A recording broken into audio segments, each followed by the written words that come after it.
ವಸತಿ ಶಾಲೆ 14 ವಿದ್ಯಾರ್ಥಿಗಳ ಮೇಲೆ ಹಲ್ಲೆ ನಡೆಸಿದ ಹಿಂದಿ ಶಿಕ್ಷಕ. ಬೆಳಗಾವಿ ಜಿಲ್ಲೆ ರಾಮದುರ್ಗ ತಾಲೂಕಿನ ಸಾಲಹಳ್ಳಿ ಗ್ರಾಮದಲ್ಲಿನ ಅಲ್ಪಸಂಖ್ಯಾತರ ಮೊರಾರ್ಜಿ ದೇಸಾಯಿ ವಸತಿ ಶಾಲೆಯಲ್ಲಿ ಆಘಾತಕಾರಿ ಘಟನೆ ನಡೆದಿದೆ. ಬನ್ನಿ ವೀಕ್ಷಕರೇ, ಏನಿದು ಘಟನೆ ಅಂತೀರಾ?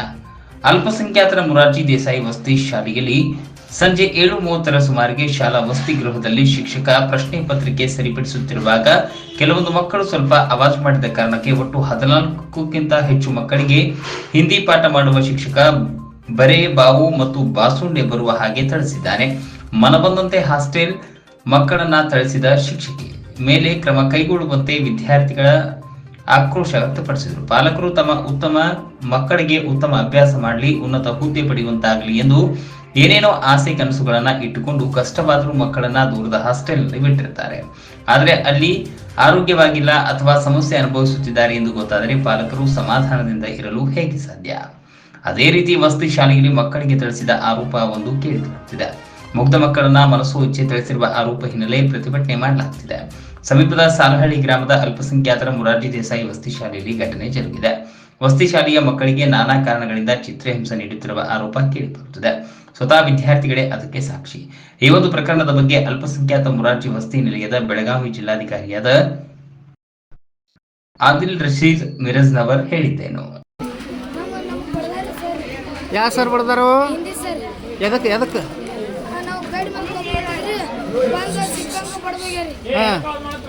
ಎಲ್ಲೆಲ್ಲಿ ಬಡ್ದಾರ? ಕೈಗೆ, ಕಾಲಿಗೆ, ಗೋಣಿಗೆ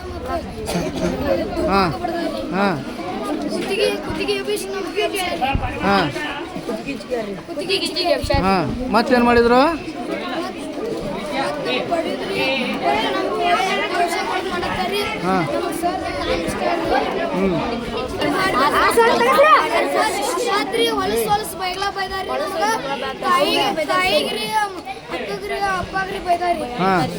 ಮತ್ತೇನಂದ್ರೆ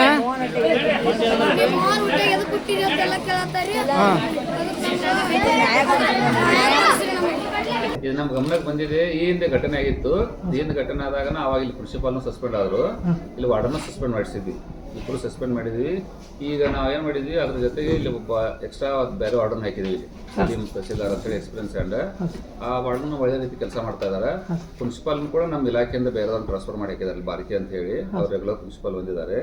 ಆದರೆ ನಿನ್ನೆ ನಮಗೆ ಇದು ಬೆಳಿಗ್ಗೆ ಗಮನಕ್ಕೆ ಬಂದಿವರು ಪಾಟೀಲ್ ಅಂತ ಹಿಂದಿ ಹೊಸಗೌಡರು ಶಿಕ್ಷಕರು ವಿದ್ಯಾರ್ಥಿಗಳನ್ನು ಬಡಿದಾರ ಅಂತ ಹೇಳಿ ಬಂದ ತಕ್ಷಣ ಬಂದು ಇಲ್ಲಿ ವಿಚಾರ ಮಾಡಿದಾಗ ವಿದ್ಯಾರ್ಥಿಗಳನ್ನು ಹೊಡೆದಿದ್ದಂತೆ ಸತ್ಯ ಇದೆ. ಅವರು ಆದರೆ ನಮ್ಮ RT right to education act ಪ್ರಕಾರ ಮಕ್ಕಳನ್ನು ಬಿಡೋದು ತಪ್ಪು, ಅಪರಾಧ ಈಗಿನ ಕಾಲದಾಗ. ಇವ್ರನ್ನ ಬಂದು ಕೇಳಿದಾಗ ಅವರು ತಮ್ಮ ತಪ್ಪನ್ನು ಒಪ್ಕೊಂಡ್ರು. ಅವರು ಆದರೆ ಮಕ್ಕಳನ್ನವರು ಭಾಳ ಒಂದು ಹೀನಾಯ ಸ್ಥಿತಿಯಲ್ಲಿ ಬಡಿದಿದ್ದಾರೆ. ಬಡಿ ಯೂಸ್ ಮಾಡಿ ಮಕ್ಕಳಿಗೆ ಅಲ್ಲಿ ಬ್ಲಡ್ ಗಟ್ಟಿಗಿದೆ, ಒಂದಷ್ಟು ಕಡೆ ಸ್ಕ್ರ್ಯಾಚಸ್ ಆಗಿದೆ ಮಕ್ಕಳಿಗೆ. ಸಣ್ಣ ಮಕ್ಕಳು ಅವ್ರಿಗೇನು ಗೊತ್ತಾಗಲ್ಲ, 6th 7th ಮಕ್ಕಳು ವಿಶೇಷವಾಗಿ ಎಲ್ಲರೂ. ಆ ಶಿಕ್ಷಕರನ್ನ ಕರೆದಾಗ ಪಾಲಕರು ತಮ್ಮ ವೇದನೆ ಅಂತ ಹುಡ್ಕೊಂಡ್ರು. ನಾವು ನಮ್ಮ ಮಕ್ಕಳು ಅಂತೇಳಿ ಬಿಟ್ಟಿರ್ತೇವೆ ನಿಮ್ಮಂತೇಳಿ ಅಂದಾಗ ಅವೆಲ್ಲ ಪಾಲಕರು 24 hours ನಮ್ಮಂತೇಳಿ ಇರ್ತಾರೆ, ನಮ್ಮ ಮಕ್ಕಳು ಅಂತ ತಿಳ್ಕೊಂಡು ನಾವು ನಡಿಬೇಕಾದಾಗ ಆ ಶಿಕ್ಷಕನ ಕರೆದಾಗ ಅವರು ಗದ್ದಲ ಮಾಡ್ತಾ ಇದ್ರು, ದಂಧೆ ಮಾಡ್ತಾ ಬಡದೆ ಅಂತೇನು ಅದೇ ಹೇಳಿದ, ನಿಮ್ಮ ದಂಧೆ ಮಾಡಲಿ ಗದ್ದಲ ಮಾಡಲಿಪ್ಪ ಹೈಯರ್ ಅಥಾರಿಟಿ ಇರ್ತೈತೆ ತಿಳಿಸ್ಬೇಕು. ಮತ್ತು ಜ್ಞಾನ ಪೇಶಿಯಲ್ಲಿ ಬಂದು ಹೇಳೋದು ಬರೋದು ದೊಡ್ಡ ತಪ್ಪ. ನಾವೀಗ ತಪ್ಪು ಒಪ್ಕೊಂಡ್ರು ನಮ್ಮಂತೇಳಿ. ಅದು ತಪ್ಪು ಒಪ್ಕೊಂಡ್ರೆ ನಮ್ಮಲ್ಲಿ ನಡೆಯೋಲ್ಲ. ಯಾಕಂದ್ರೆ ನಮ್ಮಲ್ಲಿ ಏನಾದ್ರು KCSR ಅಂತ ಇರ್ತದೆ, ನಿಯಮ ಇರುತ್ತೆ. ನಮ್ಮ KCSR ಸರ್ಕಾರಿ ನಿಯಮ ಇರ್ತಾವೆ. ಆ ನಿಯಮಾನುಸಾರ ಇವತ್ತಿಂದ ಅವ್ರ ಮೇಲೆ ರಿಪೋರ್ಟ್ ಮಾಡ್ತಾ ಇದೀವಿ ಸರ್ ನಾವು. ಯಾಕಂದ್ರೆ ಎಲ್ಲ ಮಕ್ಕಳು ಸಹಿ ಮಾಡಿಕೊಟ್ಟಿದ್ದಾರೆ ಏನಾಗಿದೆ ಅಂತೇಳಿ. ನಾವು ಎಲ್ಲ ವಿಡಿಯೋಗ್ರಾಫಿ ಮಾಡ್ಕೊಂಡಿವಿ.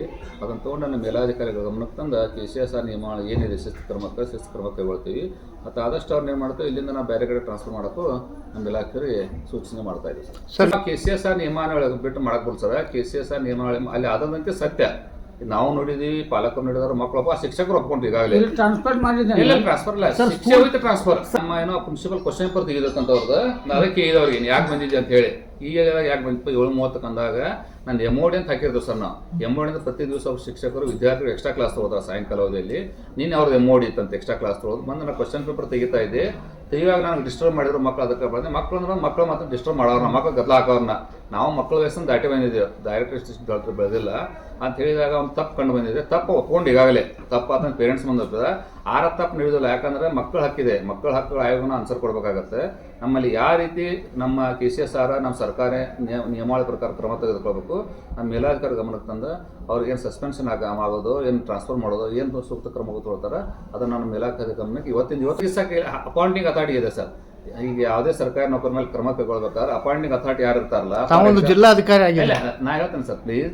ಹೆಂಗಿದೆ ಈಗ BO ಇದ್ರೆ ಶಿಕ್ಷಕರು ತೋರಿಸ್ತಾರೆ. ನಮ್ಮ ಎಜುಕೇಷನ್ ಇದು ಮೈನಾರಿಟಿ ಡಿಪಾರ್ಟ್ಮೆಂಟಲ್ಲಿ ಏನಿದೆ, ನಮ್ಮ ಅಪಾಯಿಂಟಿಂಗ್ ಅಥಾರಿಟಿ ಮಾನ್ಯ ಡೈರೆಕ್ಟರ್ ಸಾಹೇಬರಿಂದ ಅವರೇ ಅವ್ರ ಮೇಲೆ ಕ್ರಮ ಕೈಗೊಳ್ಬೇಕು. ನಾವೇನು ಮಾಡ್ಬೋದು, ಡೆಪ್ಯುಟೇಷನ್ ಮಾಡ್ಬೋದು ಅಷ್ಟೇ ಅವರಿಂದ ಬೇರೆ ಕಡೆಗೆ ತಾತ್ಕಾಲಿಕವಾಗಿ ಕ್ರಮ ಕೈಗೊಳ್ಬೇಕಾದ್ರೆ ಇವತ್ತು ಬರ್ತಾ ಇದೆ ಸರ್ ರಿಪೋರ್ಟ್. ಹಾಗಾಗಿ ಮಕ್ಕಳದಾಯ್ತು, ಪೇರೆಂಟ್ಸ್ ಆಯ್ತು, ನಾವೆಲ್ಲ ಲೇಖಿಯನ್ನು ತೆಗೆದುಕೊಂಡಿದ್ದೀವಿ. ಇವತ್ತು ನಾವು ರಿಪೋರ್ಟ್ ಸೆಂಡ್ ಮಾಡ್ತಾ ಇದ್ದೀವಿ ಸರ್. ವಿದಿನ್ 3 ದಿನದಾಗ ಅವ್ನು ತನ್ನ ಹೇಳಿಕೆಯನ್ನು ಕೊಡ್ತಾರೆ, ಅವ್ರು ಸ್ಪಷ್ಟನೆ ಕೊಡ್ಬೇಕಾಗತ್ತೆ ಸರ್. ಅದು MOD ಇತ್ತಲ್ಲ ಅವ್ರದ್ದು ಇದ್ದಾಗ ಬೇರೆ ಇರಲ್ಲ. ನಮ್ಮಲ್ಲಿ 7 ಶಿಕ್ಷಕರು ಇರ್ತಾರೆ ಸರ್.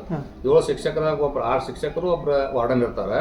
ಈಗ ನಾವೇನು ಮಾಡ್ತೀವಿ, ಸೋಮವಾರ ಒಬ್ಬರು MOD, ಮಂಗಳವಾರ MOD ಹಾಕಿರ್ತೀವಿ. MOD 6 ಶಿಕ್ಷಕರು ಅಷ್ಟೇ ಬಂದಿರ್ತಾರೆ. 7 ಶಿಕ್ಷಕರು ಅವ್ರ ಮನೆ ಹೋಗ್ಬಿಟ್ಟಿರ್ತಾರೆ. ಇವಾಗ ನೀನು ಬಂದಾಗ ಏನಾಯ್ತಿ, ಅವ್ನಿತ್ತ ಏನು ಮಾಡಿದ್ದು ನಮಗೆ ಗೊತ್ತಿಲ್ಲ, ನಾನು ನೋಡಿಲ್ಲ, ಹೇಳೋದು ತಪ್ಪಾಗತ್ತೆ. ಹಿಂದಿ ಕ್ವಶನ್ ಪೇಪರ್ ತೆಗಿತಾ ಇದ್ದೀವಿ ಸರ್, ನನಗೆ ಡಿಸ್ಟರ್ಬ್ ಮಾಡಿದ್ರು, ಅದಕ್ಕೆ ಬಡದ ಅಂತ ಹೇಳ್ತಾರೆ. ಮುನ್ಸಿಪಾಲ್ ಇಲ್ಲದಕ್ಕೆ ಇಷ್ಟೆಲ್ಲ ಗದ್ದಲಾಗಿದೆ. ನೀನು ಅವ್ರ ಇದ್ರೆ ಸಮಸ್ಯೆ ಆಗ್ತಿರಲಿಲ್ಲ. ಮುನ್ಸಿಪಾಲ್ ಈ ಸ್ಥಳದಲ್ಲಿ ಇರಲಿಲ್ಲ, ನಿನ್ನೆ ಸ್ಥಳದಲ್ಲಿ ಇದ್ದರೆ ಸಮಸ್ಯೆ ಆಗ್ತಿರಲಿಲ್ಲ.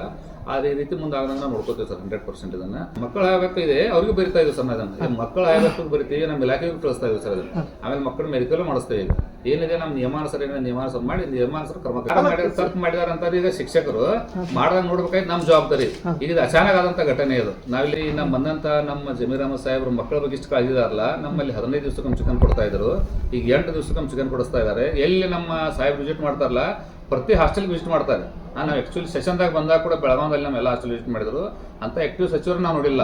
ಅದು ನಮ್ಮ ಮುಖ್ಯ ಸಚೇತಕರಾದಂತ ಮಾನ್ಯ ಇಲ್ಲಿ ಶಾಸಕರಾದಂತ ಪಟ್ಟಣ್ ಸಾಹೇಬ್ ನಾವು ಕೂಡ ಬಂದಿದ್ದಿಲ್ಲ. ಶಾಸಕರು ಬಂದಿಲ್ಲ, ಶಾಸಕರು ಬಂದಿದ್ರು ಸರ್. ಅವಾಗ ನಾವು ಪಟ್ಟಣ ಕಡೆ ವಿಡಿಯೋ ತೋರಿಸ್ತೇನೆ. ನಾವು ಪಟ್ಟಣ್ ಸಾಹೇಬ್ ಬಂದೇ ಅದನ್ನ ಊಟ ಮಾಡಿ ಮಕ್ಕಳ ಜೊತೆಗೆ ಆ ಸಮಸ್ಯೆಯನ್ನು ಬಗೆಹರಿಸಿದ್ವಿ.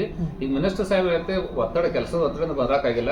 ನೆಕ್ಸ್ಟ್ ಟೈಮ್ ಮೋಸ್ಟ್ಲಿ ಬರ್ತೇವೆ. ನಿಮ್ಮಲ್ಲಿ 10 ಎಕರೆ ಜಾಗನೂ ಸ್ಯಾಂಕ್ಷನ್ ಕೊಟ್ಟಿದ್ದಾರೆ ಸರ್. 10 ಕೋಟಿ ಬಿಡುಗಡೆ ಆಗಿತ್ತು. ಅದೇನೋ ಟೆಕ್ನಿಕಲ್ ಪ್ರಾಬ್ಲಮ್, ಬಿಲ್ಡಿಂಗ್ ಆಗಿಲ್ಲ. ಮತ್ತೊಂದು ಸಮಸ್ಯೆ ಅಂದ್ರೆ ಬಾಡಿಗೆ ಬಿಲ್ಡಿಂಗ್ ಅಂದ್ರೆ ಸ್ವಲ್ಪ ನಮ್ಗೆ ಸಮಸ್ಯೆ ಇದೆಯಲ್ಲ, ಇಲ್ಲ ಅನ್ನೋದಲ್ಲ. ಮೂಲಭೂತ ಸೌಕರ್ಯ ಸ್ವಲ್ಪ ಸಮಸ್ಯೆ ಕಾಡ್ತಾ ಇದೆ ಬಾಡಿಗೆ ಬಿಲ್ಡಿಂಗ್ ಇರೋದ್ರಿಂದ. ಸ್ವಂತ ಬಿಲ್ಡಿಂಗ್ ಆದ್ರೆ ಅದು ಅಷ್ಟು ಸಮಸ್ಯೆ ಬಗೆಯಿರ್ತಾವೆ. ರಿಸಲ್ಟ್ ಹೇಳ್ತಾ ಇದ್ದೀನಿ, 100% ರಿಸಲ್ಟ್ ಇದೆ ನಮ್ಮ ಸರ್. ಈ ಸ್ಕೂಲದ್ದು 100% ರಿಸಲ್ಟ್ ಕೂಡ ಭಾಳ ಚೆನ್ನಾಗಿ ಆಗ್ತಾ ಇದೆ. ಈಗ ಒಂದು ತಪ್ಪಾಗೋದು ಸರ್ ಶಿಕ್ಷಕ ಮಾಡಿದಾನ. ಈಗ ನಾವೇನಾಗಿದೆ ತಪ್ಪಾಗಿದೆ, ಅದು ದೊಡ್ಡ ತಪ್ಪಾಗಿದೆ. ಹೀಗಾಗಿ ಅವನ್ನ ಲೆಕ್ಷನ್ ಮಾಡಕ್ಕೆ ನಾವು ಅಂತ 100% ನಿಯಮಾನುಸಾರ ಕ್ರಮ ಕೈಗೊಳ್ತೀವಿ ಸರ್. ನಾವು ಶಿಕ್ಷಕರನ್ನ ವಿಚಾರ ಮಾಡಿದಾಗ, ನೀ ಯಾಕೆ ಬಡ್ದಿದ್ದೀಪ್ಪ, ತಪ್ಪು ಬಿಡಿದು ರೈಟ್ ಎಜುಕೇಷನ್ ನಿಮ್ಗೆ ಗೊತ್ತಿದೆ ಅಂದಾಗ, ಇಲ್ಲ ಸರ್ ನಾನು ತಪ್ಪಾಗಿದೆ, ನಾನು ಕ್ವಶನ್ ಪೇಪರ್ ರೆಡಿ ಮಾಡ್ತಾ ಇದ್ದೆ, ಬಂದು ನಾವು ಡಿಸ್ಟರ್ಬ್ ಮಾಡಿದ್ರು ಬಡ್ದು ಅಂತಂದ್ರೆ, ನಮ್ಮ ಮನ್ಯಾಗ ನಮ್ಮ ಮಕ್ಕಳನ್ನ ನಾವು ಬಡಿದಿಲ್ಲ, ತಂದೆ ತಾಯಿ ಬಿಡೋದು ನೀವು ಬಡದು ತಪ್ಪಂತ ಹೇಳಿದೆ. ನಾ ಈಗ ತಪ್ಪನ್ನು ಒಪ್ಕೊಂಡಿದ್ದಾರೆ ಸರ್. 12 14 ವಿದ್ಯಾರ್ಥಿಗಳನ್ನು ಬಡ್ದಿದ್ದಾರೆ. ಇವತ್ತೇ ಕಳಿಸ್ತೀವಿ ಸರ್ ನಾವು ರಿಪೋರ್ಟ್ ಎಲ್ಲ. ಇವತ್ತು ರಿಪೋರ್ಟ್ ಕಳಿಸ್ತಾ ಇದ್ದೀವಿ. ನಾನು ತಲೆ ಮುಂದೆ ಈ ರೀತಿ ಆಗ ನೋಡ್ಕೋತೀವಿ ಸರ್. ಸರ್ ಮುಂಚೆ ಇವನಿಂದ ಯಾವ್ದಂತ ಘಟನೆ ಆಗಿರಲಿಲ್ಲ. ಫಸ್ಟ್ ಟೈಮ್ ಈ ಘಟನೆ ಸ್ಕೂಲಿಂದ ಇಲ್ಲಿ ಈ ಸ್ಕೂಲಿಂದ ಸಸ್ಪೆಂಡ್ ಆದ್ರು ಸರ್. ಈ ಸ್ಕೂಲಿಂದ ಆದಾಗ ಹೇಳ್ತಾನೆ ಸರ್, ಒಬ್ರು ಬಿಸಿಲಾಕ್ ಅಂತಿದ್ರು ಪ್ರಿನ್ಸಿಪಾಲ್ರು, ಅವ್ರು ಸಸ್ಪೆಂಡ್ ಆದ್ರು. ವಾರ್ಡನ್ ಇದ್ರು ಬೋಡ್ಕೆ ಅಂತೇಳಿ, ಅವ್ರು ಸಸ್ಪೆಂಡ್ ಆದ್ರು. ಅವಾಗ ಇವ್ ಬಂದ್ರಿ ಕೆಲವು ಗಳಿಕೆಗೆ. ಈಗ ಇವ್ ಬಂದ ಇವ್ರ ಮೇಲೆ ಆಕ್ಷನ್ ಆಗತ್ತೆ ಸರ್. ಅವ್ರ ಮೇಲೆ ಆಕ್ಷನ್ ತೊಗೊಂಡೈತಿ. ನಿಯಮಾನುಸಾರ ಏನ್ ಮಾಡ್ಬೇಕಂತ ಮಾಡ್ತೀವಿ. ಒಂದು 8 ದಿನದಾಗ ಇದು ಫಲಿತಾಂಶ ಬಂದೇ ಬರುತ್ತೆ. ನಾವು ನಮ್ಮ ಇಲಾಖೆ ಗಮನಕ್ಕೆ ತರ್ತೇವೆ. ಮಕ್ಕಳಿಗೆ ಕಾನ್ಫಿಡೆನ್ಸ್ ತಗೊಂಡು ಮಕ್ಕಳು ಹೇಳಿದ್ರೆ ಈಗ ಉಳಿದೆಲ್ಲ ಶಿಕ್ಷಕರು ಚೆನ್ನಾಗಿದ್ದಾರೆ, ಇವರೇ ನಮ್ಮ ಜೋಡಿ ಸ್ವಲ್ಪ ಮಿಸ್ಬಿಹೇವ್ ಮಾಡ್ತಾರೆ ಅಂತ ಹೇಳಿ ಶಿಕ್ಷಕರು ಅವ್ರನ್ನ ಕರೆದು ಹೇಳಿದ್ರು. ಈಗ ಆದ್ರೆ ನಾವು ಅವ್ರದ್ದು ಏನಿದೆ ಅವ್ರು ಹೇಳಿಕೆ ತೊಗೊಂಡು ಮನವಿ ಮಾಡ್ಲಿಕ್ಕೆ ಬರೋದಿಲ್ಲ. ಅವ್ರ ಹೇಳಿಕೆನ ತೊಗೊಂಡಿವಿ, ಪಾಲಕರ ಹೇಳಿಕೆನ ತೊಗೊಂಡಿವಿ. ನಿಯಮಾನುಸಾರ ಕ್ರಮ ಜರುಗಿಸ್ತೇವೆ ಸರ್.